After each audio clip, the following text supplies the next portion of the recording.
बिस्मिल्लाहिर्रहमानिर्रहीम। दोस्तों, अॼु असां साइंस क्लास 6 में सभ खां पहिरियों नंबर जेको टॉपिक आहे उहो शुरू कयूं पिया। ऐं साइंस क्लास 6 में सभ खां पहिरियों नंबर जेको टॉपिक आहे उनजो नालो आहे सेल, ऐं सेल जी माना आहे जीव घरड़ो। सो सभ खां पहिरियां जीव घरड़े जी डेफिनेशन आहे त cell is the basic structural and functional unit of life. जेको जीव घरड़ो आहे उहो कंहिं बि जानदार जो बुनियादी एको आहे, चाहे उन जे बनावट जे लिहाज़ खां, चाहे उन जे कमकार जे लिहाज़ खां। उहो कीअं, उहो असां पोइ हिते थोरो घणो इहो पढ़ी रहिया आहियूं त जेको बि जानदारनि जी ज़िंदगीअ में कमकार थिए पियो उन जी शुरूआति जीव घरड़े खां थिए पई। मिसाल तौरु अगरि असां रेस्पायरेशन कयूं था पिया त जेका रेस्पायरेशन आहे उनजो जेको असल मेन मर्कज़ आहे उहो जीव घरड़ो आहे। छो जो जीव घरड़े में जेको रेस्पायरेशन में असां गैसिस जी जेका एक्सचेंज कयूं था पिया, ऑक्सीजन वठूं था ऐं कार्बन डाइऑक्साइड ॾियूं था पिया। रेस्पायरेशन में गैसिस जी एक्सचेंजन थींदी आहे, ठीकु आहे। सो रेस्पायरेशन में गैसिस कहिड़ियूं एक्सचेंज थींदियूं आहिनि? O2 means oxygen and CO2 means carbon dioxide, ठीकु आहे। सो असां ऑक्सीजन यूज़ कंदा आहियूं ऐं कार्बन डाइऑक्साइड वरी उन मां तयारु थींदी आहे, ठीकु आहे। सो हाणे इहा जेकी गैसिस जी एक्सचेंज आहे इहा किथे थींदी आहे? इहा जीव घरड़े में थींदी आहे, ठीकु आहे।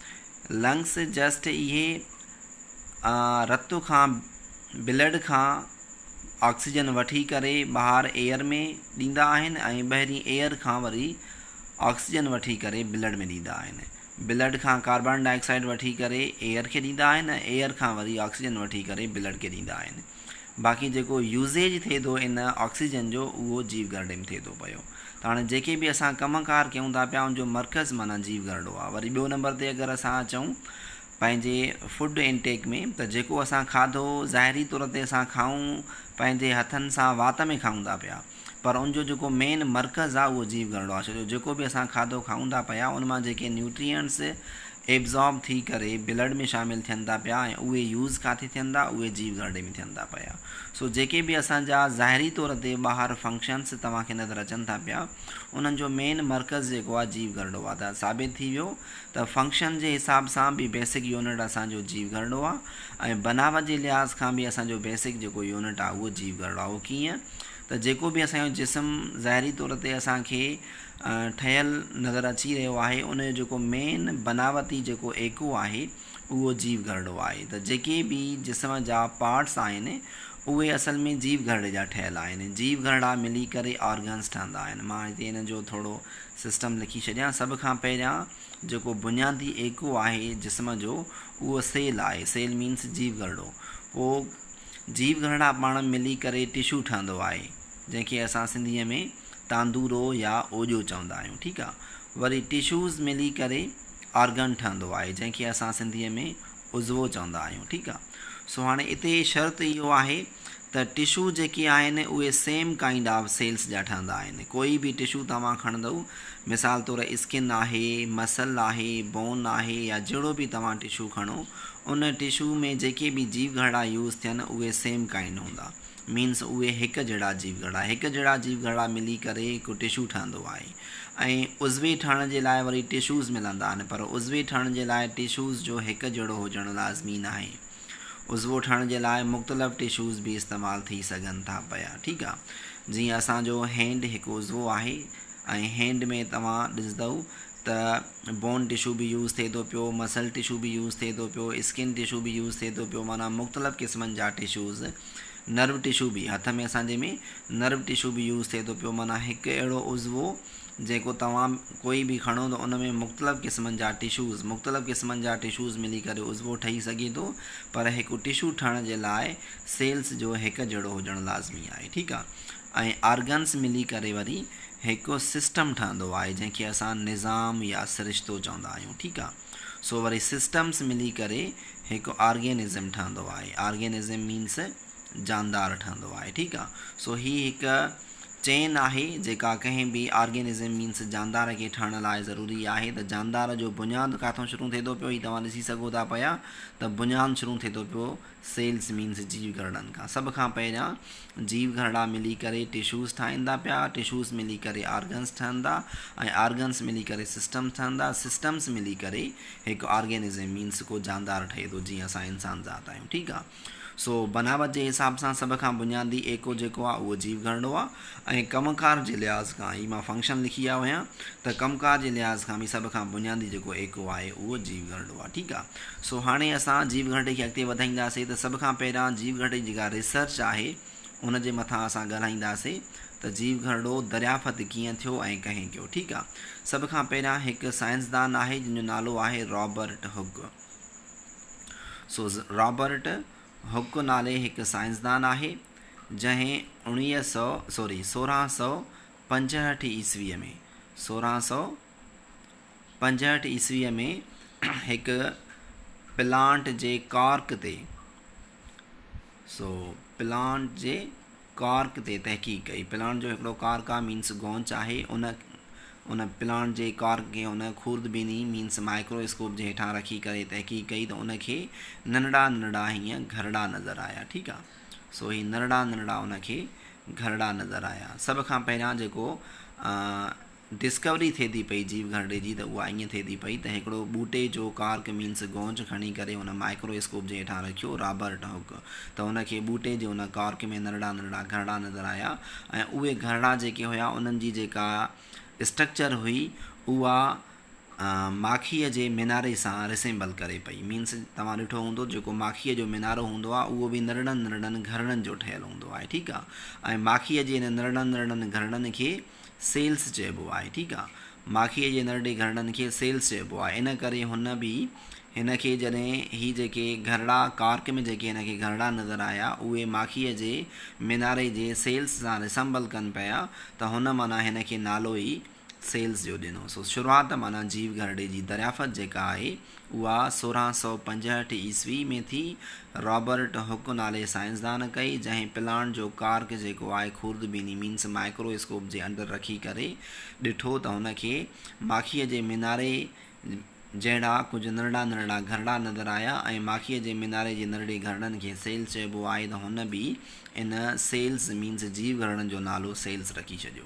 सो अहिड़े हिसाब सां माना इहा जीव घरड़े जी तहक़ीक़ साम्हूं आई ऐं जीव घरड़ो दरियाफ़त थियो। पोइ उनखे पूरी दुनिया तस्लीम करे वरितो। हाणे असां अचूं पिया त जीव घरड़े जी थ्योरी छा आहे। ठीकु आहे।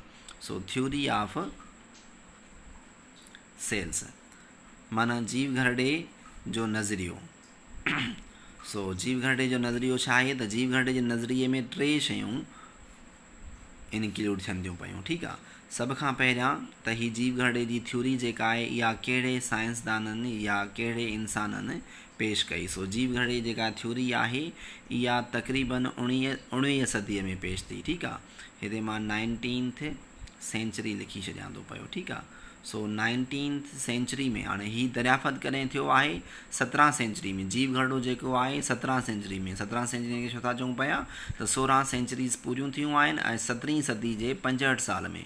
इन करे 17 सदीअ में 1665 मीन्स 17 सदीअ में हिकु जीव घरड़ो जेको आहे उहो दरियाफ़त थियो आहे। वरी पोइ जीव घरड़े जो जेको नज़रियो आहे उहो 19वीं सदीअ में अची करे पेश थियो आहे। 2 साइंसदान आहिनि जिन जीव घरड़े जो नज़रियो पेश कयो त उन 2 साइंसदाननि जा नाला छा आहिनि। हिकु जो नालो आहे मैथियस शेलाइडन।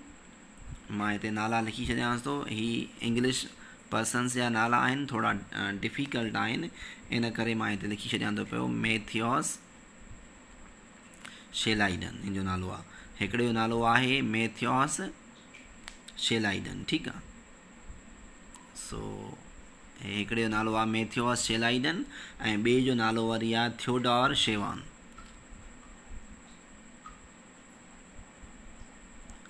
थियोडोर स्केवान इन जो नालो आहे स्केवान। ठीकु आहे। सो ही इन जी स्पेल आहे। 2 साइंसदान आहिनि जिन जीव घरड़े जो नज़रियो मीन्स सेल थ्योरी पेश कई आहे 19वीं सदीअ में जंहिंजा नाला आहिनि मैथियस शेलाइडन एंड थियोडोर स्केवान। ठीकु आहे। सो ही 2 साइंसदान हाणे सेल थ्योरी में कहिड़ियूं ॻाल्हियूं हुननि पेश कयूं आहिनि। सेल थ्योरी छा खे चइबो आहे ऐं सेल जे बारे में हीअ असांखे थ्योरी छा ॿुधाए थी पई। सभ खां पहिरियां इहो असांखे ॿुधाए थी पई त जेके बि लिविंग थिंग्स आहिनि उहे समूरियूं जानदार शयुनि जूं ठहियल आहिनि। ठीकु आहे। सो ऑल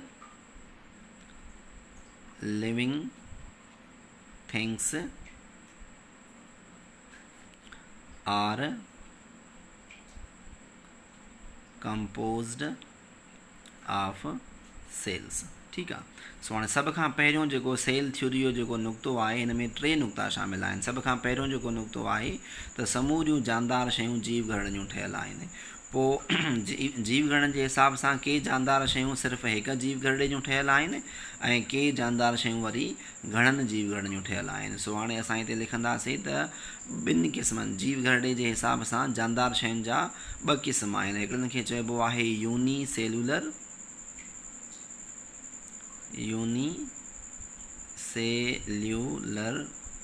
ऐं ॿियनि खे चइबो आहे वरी मल्टी सेल्यूलर। ठीकु आहे। सो हाणे यूनिसेल्यूलर ऐं मल्टी सेल्यूलर छा खे चइबो आहे? चए थो हर उहा जानदार शइ जेका सिर्फ़ु हिकु जीव घड़े जी ठहियल हुजे। यूनी जी माना आहे 1, यूनी जी माना ई आहे 1 ऐं सेल्यूलर हिन खे असां 2 हिसनि में अगरि टोड़ियूं, यूनी मीन्स 1 ऐं सेल्यूलर मीन्स ऑफ सेल्स। ठीकु आहे। So cellular means of cell माना हिकु जीव घड़े वारो। हर उहा जानदार शइ जेका हिकु जीव घड़े वारी हुजे त उनखे यूनी सेल्यूलर ऑर्गेनिज़म चइबो ऐं हर उहा जानदार शइ जेका हिक खां वधीक जीव घड़नि वारी हुजे त उनखे मल्टी सेल्यूलर ऑर्गेनिज़म चइबो। ठीकु आहे। ऑर्गेनिज़म मीन्स जानदार, मथे बि असां लिखी आया आहियूं। ठीकु आहे। सो लिविंग थिंग जो अदर वर्ड आहे। लिविंग थिंग बि मीन्स जानदार शइ ऐं ऑर्गेनिज़म बि मीन्स जानदार शइ। त उहे जानदार जेके सिर्फ़ु हिकु जीव घड़े जा ठहियल आहिनि त उन्हनि खे यूनी सेल्यूलर ऑर्गेनिज़म चइबो ऐं उहे जानदार जेके घणनि जीव घड़नि जा ठहियल आहिनि त उन्हनि खे मल्टी सेल्यूलर ऑर्गेनिज़म चइबो। ठीकु आहे। सो हीउ पहिरियों नुक़्तो क्लियर थी वियो सेल थ्योरी जो। जीव घड़े जे नज़रिए जो पहिरियों नुक़्तो आहे त समूरियूं जानदार शयूं जीव घड़नि जूं ठहियल आहिनि ऐं उहे जानदार शयूं के हिकु जीव घड़े जूं ठहियल आहिनि त यूनी सेल्यूलर ऑर्गेनिज़म्स ऐं उहे जानदार शयूं जेके हिक खां वधीक जीव घड़नि जूं ठहियल आहिनि त मल्टी सेल्यूलर ऑर्गेनिज़म्स। ठीकु आहे। सो हीउ पहिरियों नुक़्तो। हाणे अचूं था पिया असां ॿिए नुक़्ते ते। त ॿिए नुक़्ते में छा पॉइंट पेश कई वई आहे त cells are basic units of life. हर जानदार शइ जे जिस्म जा बुनियादी जेके एका आहिनि उहे जीव घड़ा आहिनि। मीन्स समूरियूं जानदार शयूं जीव घड़नि जूं ठहियल आहिनि ऐं उनजो जेको बुनियादी एको आहे उहो जीव घड़ो आहे। उनखां वधीक को बुनियादी एको थी न सघो। माना जानदारनि जे जिस्म जो सभ खां नंढे में नंढो जेको एको आहे उहो जीव घड़ो आहे। ठीकु आहे। इहा 2 नंबर पॉइंट आहे हिन सेल थ्योरी जी। उनखां पोइ 3 नंबर जेका पॉइंट आहे सेल थ्योरी जी उनजे मथां हाणे असां अचूं पिया। चए थो पियो all sales R arise from pre existing cells. हाणे हिन जो मतिलबु छा आहे? जेका 3 नंबर पॉइंट आहे सेल थ्योरी जी त समूरा जीव घड़ा अॻु में मौजूदु जीव घड़नि मां ठहंदा। उहो कीअं? त जॾहिं बि हिकु जीव घड़ो जिस्म में वॾो थींदो आहे त उहो 2 हिसनि में विरहाइबो आहे। इन जो मतिलबु आहे त जेके नवां जीव घड़ा ठहंदा जानदारनि जे जिस्म में उहे अॻु में मौजूदु जीव घड़े जी विरासत मां ठहंदा पिया। सो हीउ 3 नंबर पॉइंट आहे त हर नओं जीव घड़ो अॻु में मौजूदु जीव घड़े जी विरासत मां ठहे थो पियो। हाणे जेको जीव घड़ो वॾो थी करे विरहाइजे थो पियो उनखे चइबो आहे पेरेंट सेल। ठीकु आहे। जेको जीव घड़ो वॾो थी करे विरहाइबो उन वॾे जीव घड़े खे चइबो पेरेंट सेल ऐं इन मां जॾहिं 2 जीव घड़ा नंढा ठहंदा 2 जीव घड़ा त उन्हनि खे चइबो आहे डॉटर सेल्स। ठीकु आहे। सो ही थ्योरी आहे सेल थ्योरी। सेल थ्योरी में 3 पॉइंटूं आहिनि त समूरियूं जानदार शयूं जीव घड़नि जूं ठहियल आहिनि। के हिकु जीव घड़नि जूं ठहियल आहिनि उनखे यूनी सेल्यूलर ऑर्गेनिज़म चइबो। के घणनि जीव घड़नि जूं ठहियल आहिनि त उन्हनि खे मल्टी सेल्यूलर ऑर्गेनिज़म चइबो। नंबर 2 पॉइंट आहे त cells are basic unit of life. जानदारनि जी ज़िंदगीअ जो सभ खां बुनियादी जेको एको आहे उहो जीव घड़ो आहे। उनखां वधीक को नंढो बुनियादी एको न आहे। समूरो जिस्म जीव घड़नि जो ठहियल आहे। ठीकु आहे। जीअं असां मथे पढ़ी आयासीं त सेल्स मिली करे टिश्यूज़ ठहंदा, टिश्यूज़ मिली करे ऑर्गन्स ठहंदा ऐं ऑर्गन्स मिली करे सिस्टम ठहंदा ऐं सिस्टम्स मिली करे ऑर्गेनिज़म ठहे थो पियो। ठीकु आहे। सो हीउ 2 नंबर पॉइंट आहे। नंबर 3 पॉइंट में आहे त समूरा जेके बि जीव घड़ा आहिनि उहे अॻु में मौजूदु जीव घड़नि जी विरासत मां ठहंदा पिया। सभ खां पहिरियां जॾहिं असां इंसाननि जो मिसाल खणूं त इंसान में सभ खां पहिरियों जेको ठहंदो आहे ज़ाइगोट। ठीकु आहे, हे तव्हां ॿुधो हूंदो त ज़ाइगोट सभ खां पहिरियों जेको जीव घरंदो आहे इंसाननि जी ज़िंदगी जो, उनखे ज़ाइगोट चइबो आहे। ऐं ज़ाइगोट काॾों ठहंदो आहे? ज़ाइगोट ठहंदो आहे मर्द जे स्पर्म ऐं फीमेल जे एग। हिनखे एग भी चइबो आहे, हिनखे ओवम भी चइबो आहे। ठीकु आहे। सो मेल जे स्पर्म ऐं फीमेल जे ओवम जे मेलाप खां पोइ जेको जीव घरड़ो ठहंदो आहे, छो जो ही स्पर्म भी हिकु अधूरो जीव घरड़ो आहे ऐं ओवम भी जेको आहे अधूरो जीव घरड़ो आहे। इहे ॿई जॾहिं यूट्रस में अची करे फेलोपियन ट्यूब्स में अची करे मिलनि था पिया त हिकु ज़ाइगोट जीव घरड़ो ठहे थो। हाणे इहो बि कीअं ठहे थो पियो? ॿिनि जीव घरड़नि जे मेलाप खां पोइ ठहे थो पियो। हाणे इहो जॾहिं वधंदो, इहो ज़ाइगोट जॾहिं वधंदो त वरी 2 नवां जीव घरड़ा ठहंदा, वरी उहे जॾहिं वधंदा त वरी 4 नवां जीव घरड़ा ठहंदा, वरी उहे जॾहिं वधंदा त वरी 8 नवां जीव घरड़ा ठहंदा। सो अहिड़े हिसाब सां इहो ज़ाइगोट माना पाण वधाए करे काफ़ी सारा जीव घरड़ा ठाहींदो, पोइ हुन में वरी मास ईंदो, मास खां पोइ हुन में उज़वा ईंदा। अहिड़े हिसाब सां माना असां इंसाननि जो वजूद थिए थो पियो हिकु अमड़ जे बचेदानी में। ठीकु आहे। सो अहिड़े हिसाब सां ही सेल थ्योरी आहे जेका असां क्लियर कईसीं।